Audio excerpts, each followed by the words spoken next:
jets. Now I want to tell you about something called factorization and then something about part-time showers. So we talked about jets. Imagine trying to calculate the one jet inclusive cross-section. Proton plus proton goes to a jet plus anything. So there's a picture of it. And this is the simplest diagram. So there's just two quarks coming in. They scatter and make two high transverse momentum partons going out. And if you want to calculate according to that diagram, you need the parton, quark, scattering cross-section. That's right there. And then you also need to get your quarks from somewhere. So here comes a quark out of a proton. And here's the other quark out of the other proton. So you need the probabilities to find those two quarks in the protons. And then the formula that you have is written down here. The formula goes under the name of the factorization formula. It says the cross-section that you measure is calculated, well, what are the ingredients? Here is a quark-quark scattering cross-section, or quark-gluon, or whatever, parton-parton cross-section. That you calculate with Feynman diagrams.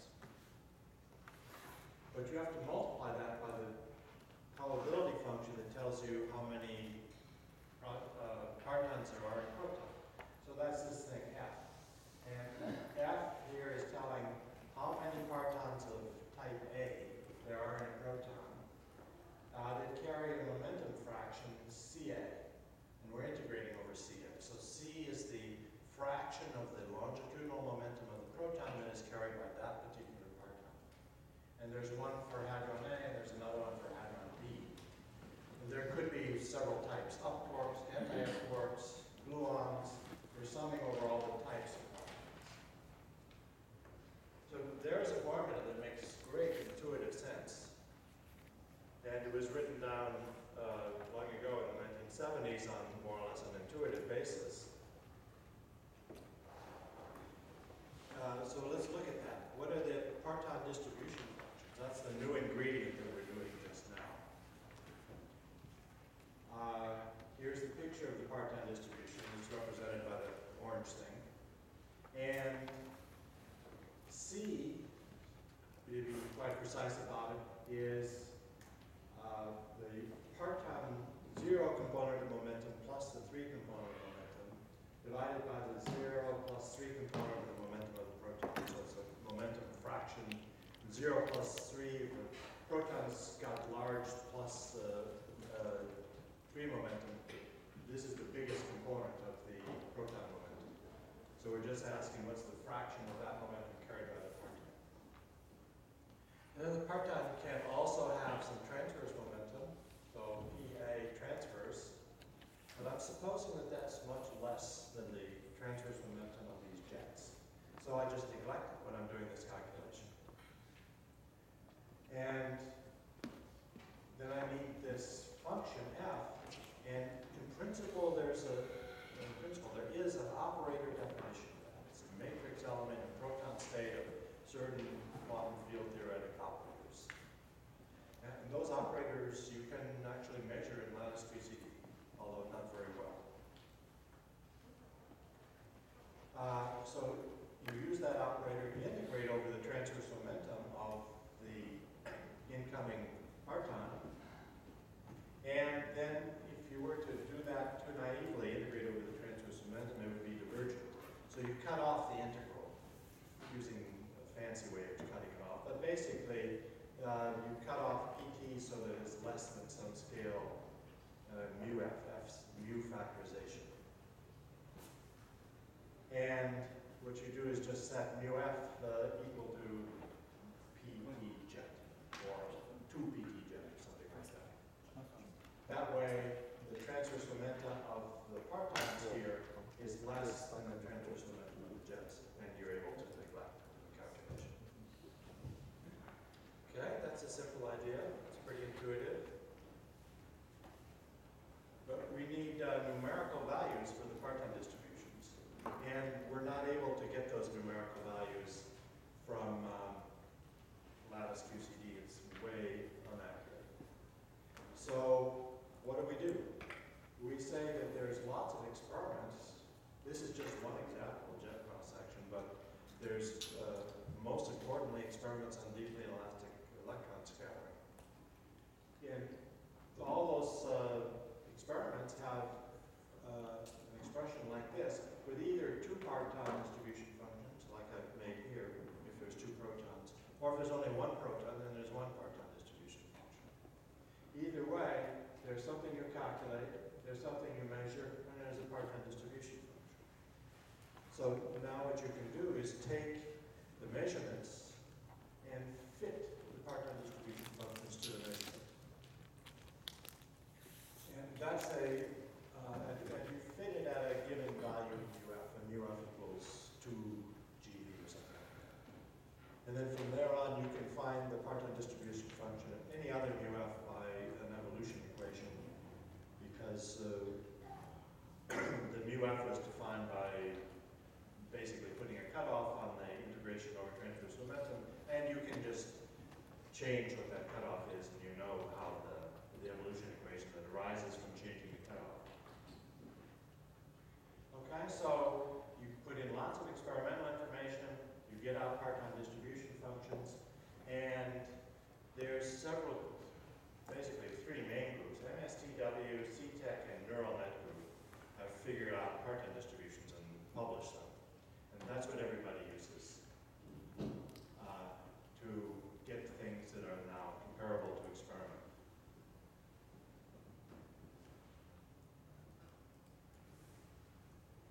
Well, we should go a little more deeply into this. Here's this formula. It's marvelously intuitive, but when you start to think about what that means in quantum chromodynamics, then you start to be puzzled. Because here's a graph, for instance. There's many puzzles, but there's one of them. Well, that seems to be a legitimate graph. It surely occurs in nature. And here I exchange from one of the spectator partons, I exchange a gluon with the active parton that's coming in to do the scattering. In fact, I made it even worse. I exchanged two gluons. Those gluons could be very soft. So they can be exchanged over large distances, you would think, and they don't affect the momentum of what's happening here if they're soft. However, the gluons carry color. So if quarks come in red, green, blue, this used to be a red quark, and after it hits the gluon, now it's a blue quark. The probability for interaction of the two quarks is different if you change their colors. So now you wonder, what about that diagram? How do we account for it? Evidently, it doesn't have the form of parton distribution times parton distribution times the hard scattering, because here the two parton distributions are talking to each other before they interact. So it's not obvious that this formula ought to work. And to show that it ought to work, you need a lot of analysis. Basically, you just take a graph, any graph, at any order perturbation theory, and divide it up into integration regions that are important. So for instance, for this graph, all those partons could be collinear to hadron A, and all those partons could be almost collinear to hadron B, so we integrate over the region in which they're almost collinear. And these two could be very soft. They're all four components of the element are small. So that's the graph, that's an integration region, and what we have to do is show that every graph, every integration region is either a contribution to a factorized formula, so those graphs contribute to one of the factors, parton distribution functions or hard scattering, or if they don't have the right form to contribute to the factors, then they cancel against something. So you consider a lot of graphs and consider them canceling against each other. So now you need a lot of analysis to show that that happens. And what's the ingredients? I'm certainly not going to even attempt to do anything like that analysis. But what do you need? Gauge invariance. It has to be a gauge theory. unfortunately, the gauge theory part of this is creating a problem, so gauge theory use the gauge invariance to get out of some of the problems. You need causality. Thinking in space-time, causality says that what happens at one point cannot influence what happens at another event in space-time if the two events are space-like separated. If they're time-like separated, fine, but not space-like separated. And you can see that's likely to be a help because mostly this point and that point, thought of naively, are space-like separated. You have two partons, or many partons coming together, they're moving at the speed of light. So anywhere far in the past of Hadron A is space-like separated from someplace far in the past from Hadron B. So you use that causality and you use unitarity. U adjoint, U either way is 1, where U is the evolution operator of quantum mechanics that goes from time t1 to time infinity. And that U adjoint U equals 1 gets rid of interactions that happen far in the future. In order for that to happen, you need to say that we're making, say, one jet plus anything, or the Z boson plus anything. The plus anything is important because we cannot be looking at details of what happens way in the future. Because way in the future, we're wanting to use U adjoint U equals 1 to go from sometime around the scattering off to the infinite future. Okay, those are the ingredients for showing that factorization works, and as far as anyone can see, it does work, even though it's complicated to see that it works. Okay, so the next thing I need to tell you about is, actually you've got to be a little careful when you calculate. If you calculate at leading order in perturbation theory, everything's pretty easy. However, if you calculate at next to leading order, which is uniformly abbreviated as NLO, then, well, here's a next to leading order diagram. We can emit a gluon. So now, is that gluon emission part of part-time distribution function? So after all, this is a dynamical object. It's like the wave function squared of the proton. Inside of the wave function, there's real dynamics, and we can emit a gluon. Or is it part of the hard scattering? So just before the part-time came in, it emitted a gluon. It can't be both. And what you can say is that if kT of this gluon is of order q, the momentum transfer in this process, then you count it as part of the hard scattering, d sigma hat. On the other hand, if kT is much less than q, then you consider it to be part of the part-time distribution function. So, when you're busy calculating, you're calculating the hard scattering part of this.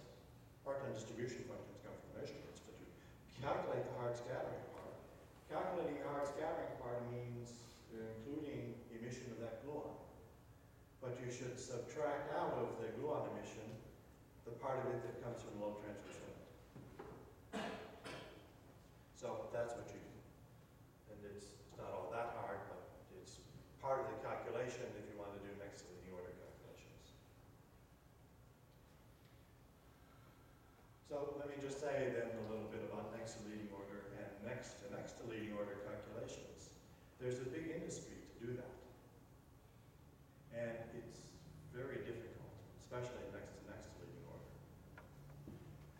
But it's important because we want to have precision predictions for lots of things at the LHC. And what I'm showing you here is a graph of a precision prediction at next to leading order for Higgs production. So you can imagine everyone's interested in that. And this is for Higgs boson that decays to 2 W's next to leading order. This is one of the variables that goes into the measurement of the Higgs boson. They're vetoing against showers and against other things with more transverse momentum than PT veto. So the cross-section is a function of the PT veto, and here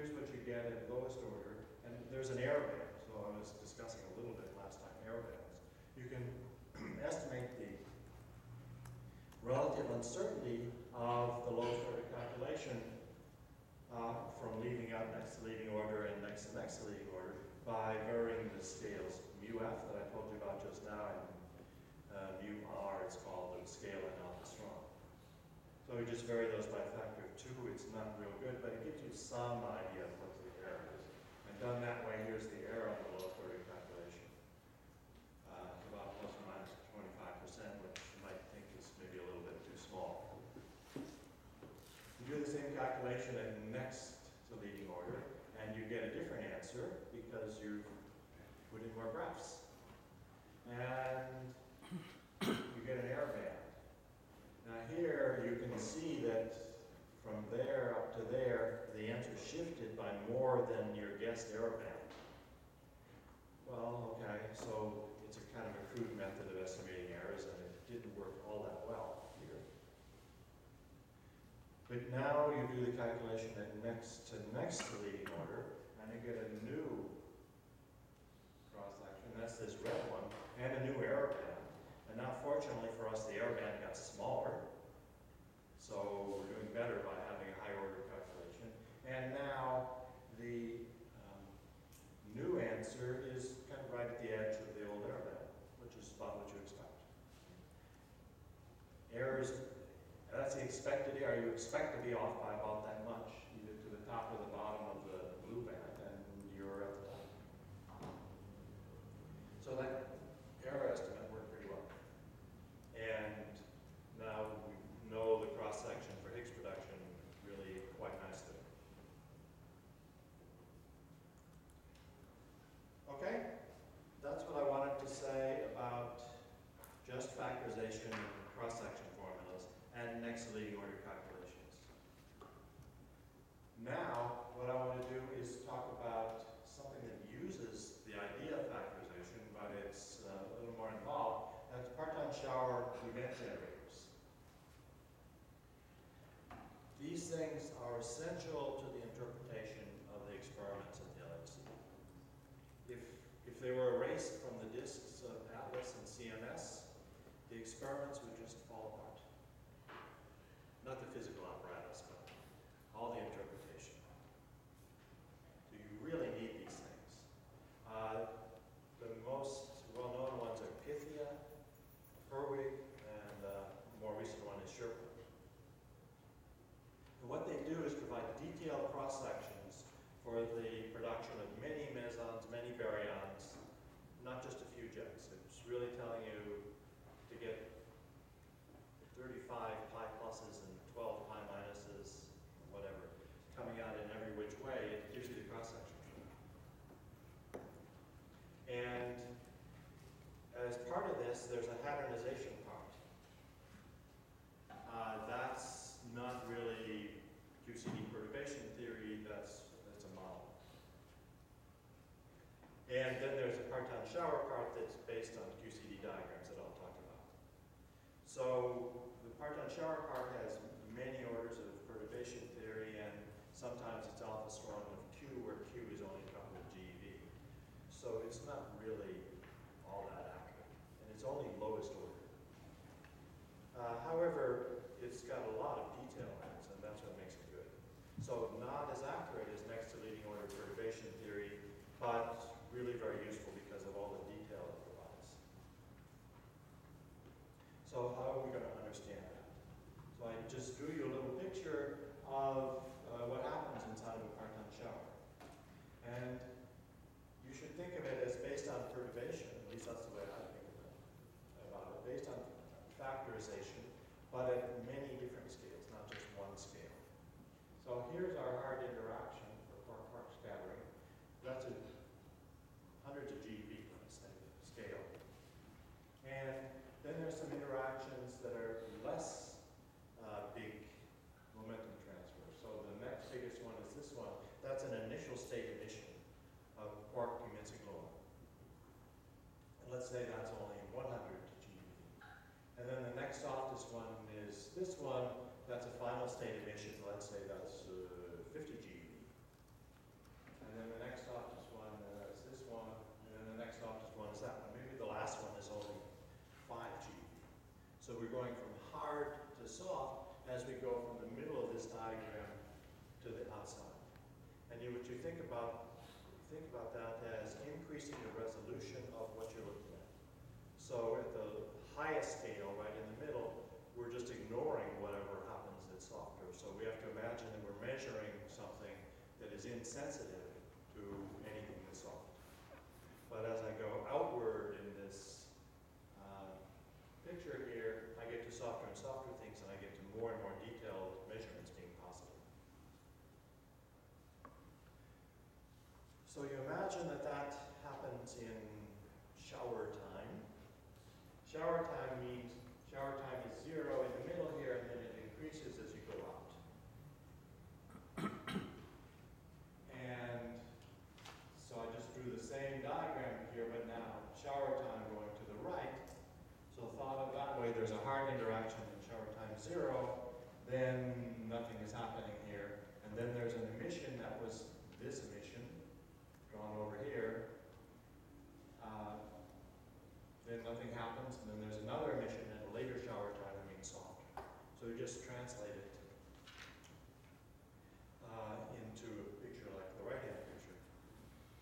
So in a program like Pythia, it's generating hardest interactions first, like I drew it. Herwig, I'll tell you about, is a different way of doing it. So this applies to Pythia or to Sherpa.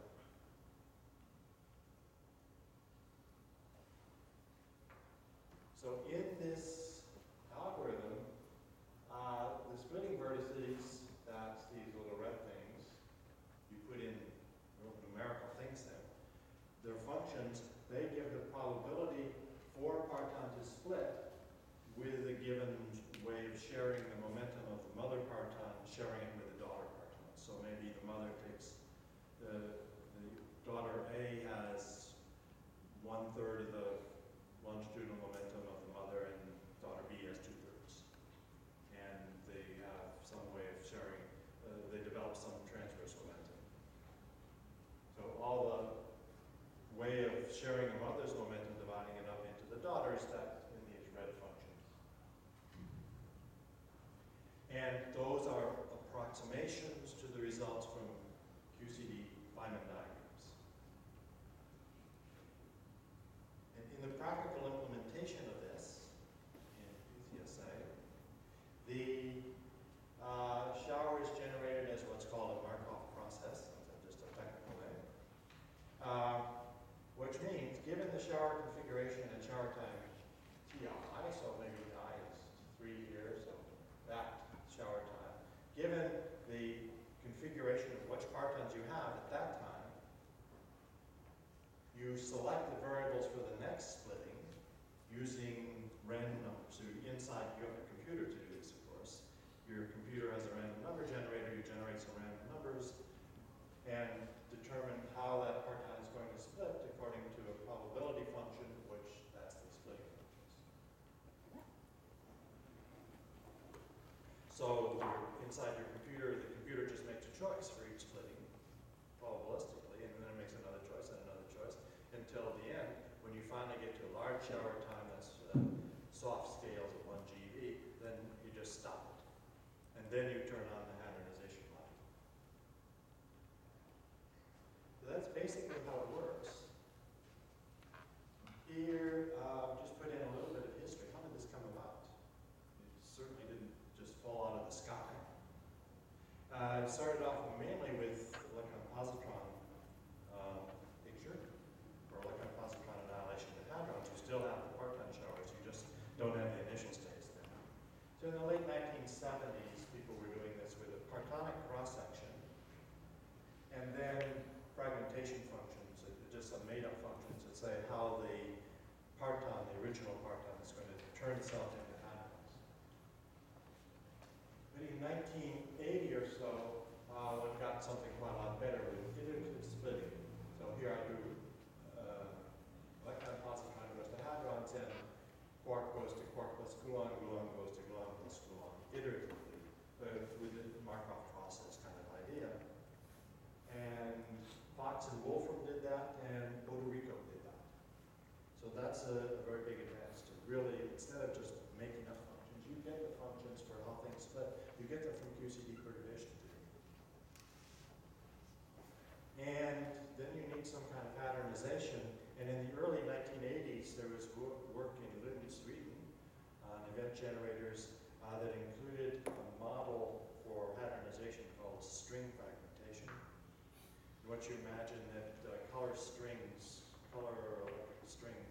stretch between the outgoing partons, and then the strings break up.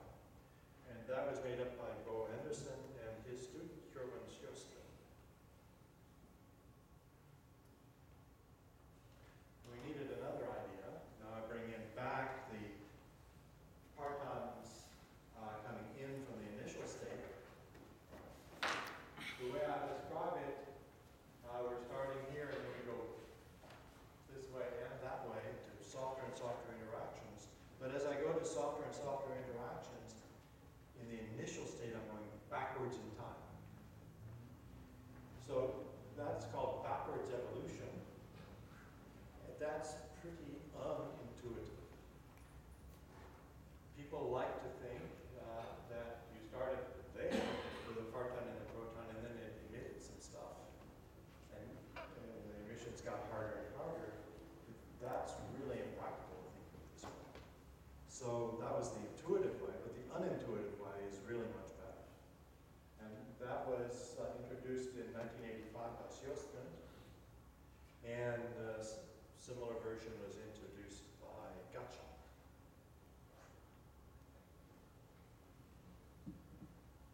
That way of doing it is the basis of Pythia.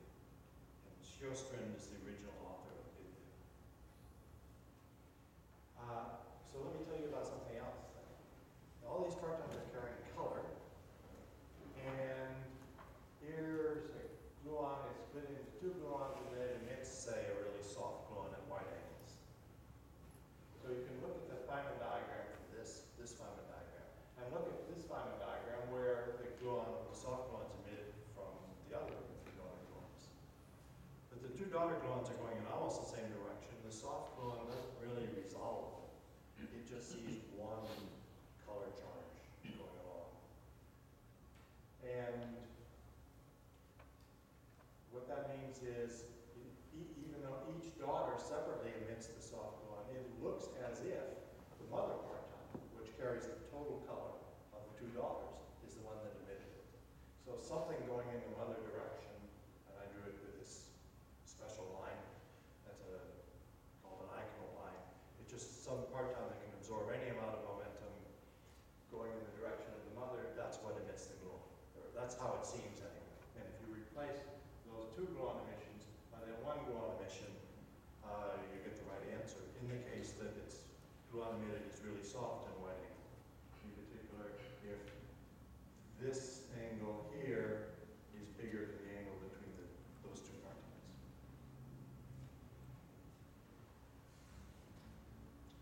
So Weber and Marcassini in 1984 showed how to implement that idea as part of an event generator. And that became the basis of the Hurwitz event generator. The basic idea is, instead of doing it with emissions from the two daughter gluons, you do it with emission from the mother, treating the mother as a non-shell parton. And all you do is put wide angle emissions first in the shower instead of later, as in that case. So